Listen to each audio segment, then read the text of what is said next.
Have you ever noticed something strange about creativity? The moment you decide to begin something creative, resistance appears. Not later, almost immediately.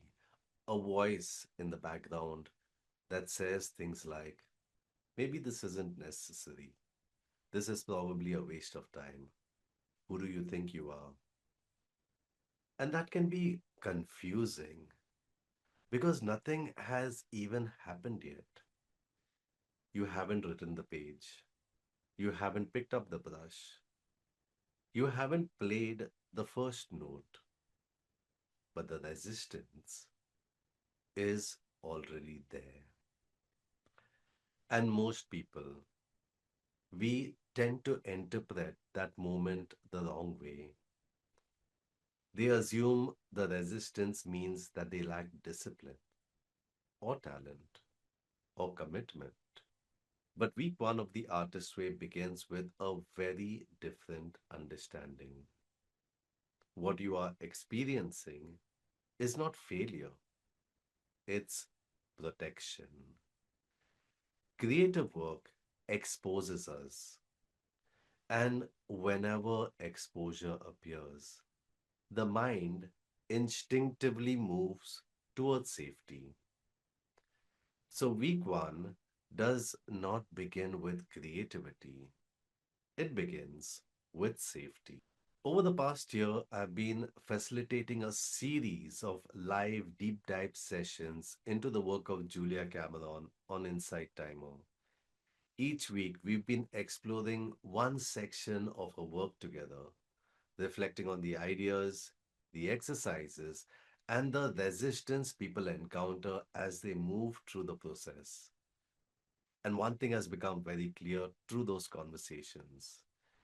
People don't struggle in week one because they lack creativity. They struggle because creativity does not yet feel safe. In this series, we are exploring the deeper psychological patterns behind each week of the artist's way and how to work with them intelligently. Because creative transformation is not random, it follows patterns.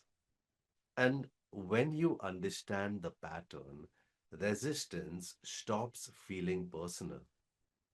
It becomes predictable. Week one of the artist's way is titled Recovering a Sense of Safety. And that title is more important than it appears. Most people assume creativity begins with inspiration, but creativity rarely begins with inspiration. It begins with permission, permission to explore, permission to experiment, permission to be imperfect. Julia Cameron expresses this idea very simply when she writes, creativity flourishes in safety. It's a short sentence, but it contains the architecture of the entire week. Safety doesn't mean comfort, and it doesn't mean certainty. Safety means the absence of constant judgment. When we feel observed, even by ourselves, expression contracts. When we feel measured, creativity narrows. So, week one is not about producing anything impressive. It's about removing some of that internal pressure gently, gradually. So, creativity has somewhere to begin. The shadow artist. One of the most powerful ideas in this chapter is the idea of the shadow artist. A shadow artist is someone who loves creativity but stands just outside of it. They admire artists, they surround themselves with art, they support creative people, but they hesitate to claim the identity for themselves. Sometimes they choose careers close to the creative life. They become teachers of art, or critics, or managers, or collectors. They live near creativity, but not quite inside of it.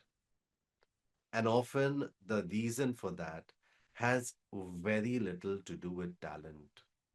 Very often, it has to do with permission. Many people grow up receiving subtle messages about creativity. Messages like art won't pay the bills, stop daydreaming, be realistic, choose something sensible.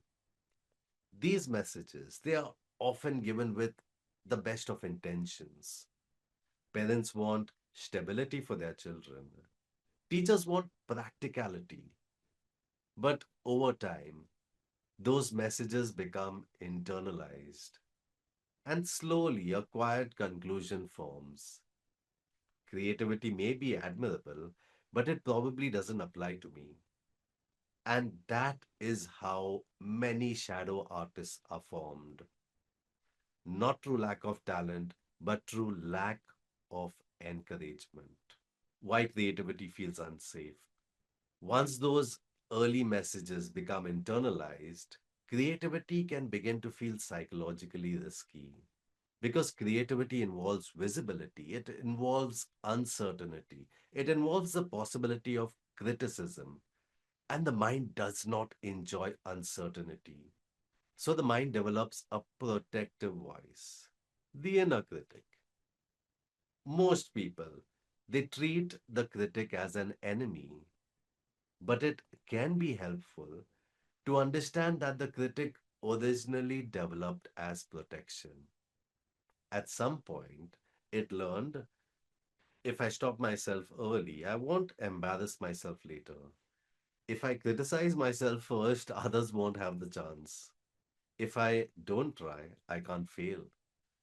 So, when you become something creative, when you begin something creative, that voice becomes alert. It raises questions, it introduces doubt, not because it hates creativity, but because it associates creativity with danger. Week one begins to gently interrupt that pattern. Another idea Cameron introduces is something she calls artist abuse, and the phrase is intentionally strong. Artist abuse happens when we judge our early creative efforts harshly. For example, we compare our first attempt with someone else's mastery. We show our early work to people who are highly critical. We demand excellence immediately. And when we inevitably fall short, we use that experience as evidence that we were never meant to create in the first place. But early creative work is not supposed to be impressive. Early work is supposed to be awkward. Learning to create is very similar to learning to walk.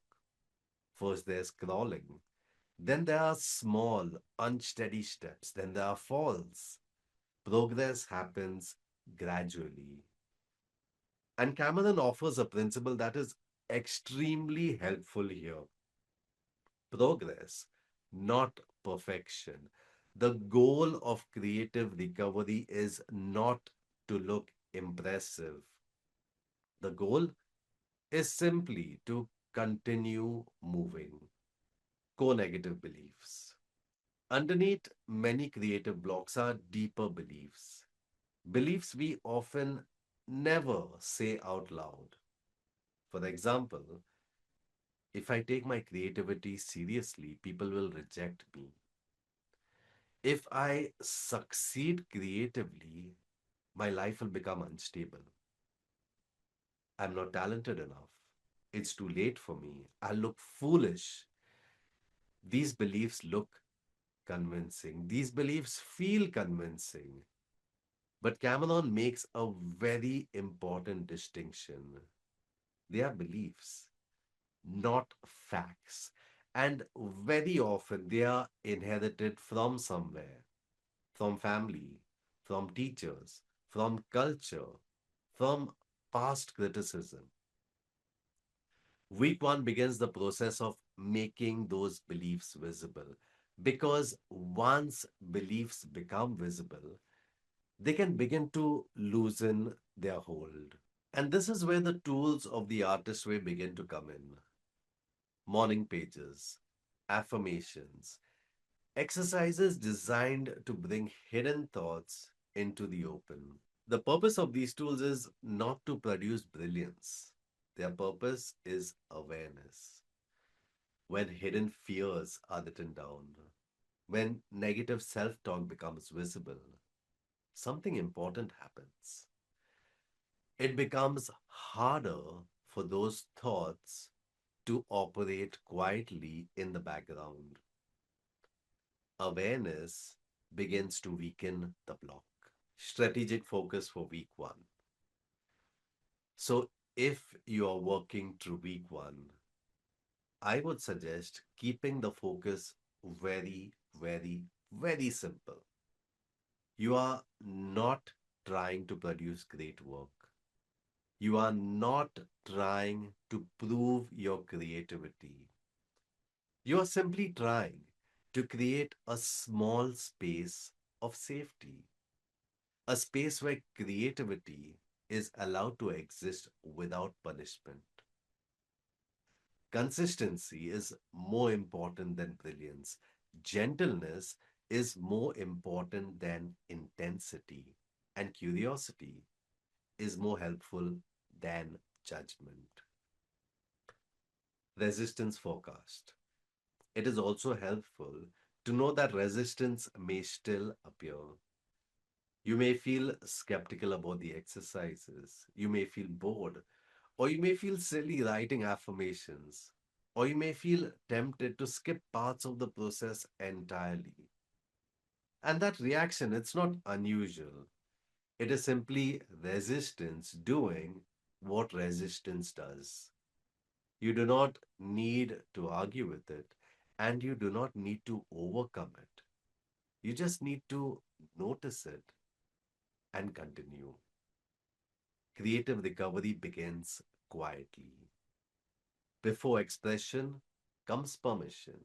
Before confidence comes safety. Week one is simply the beginning of that safety. It's a small step away from the shadows and a small step toward the light of creativity. And from there, the journey continues. I'll see you in week two. Thank you for listening.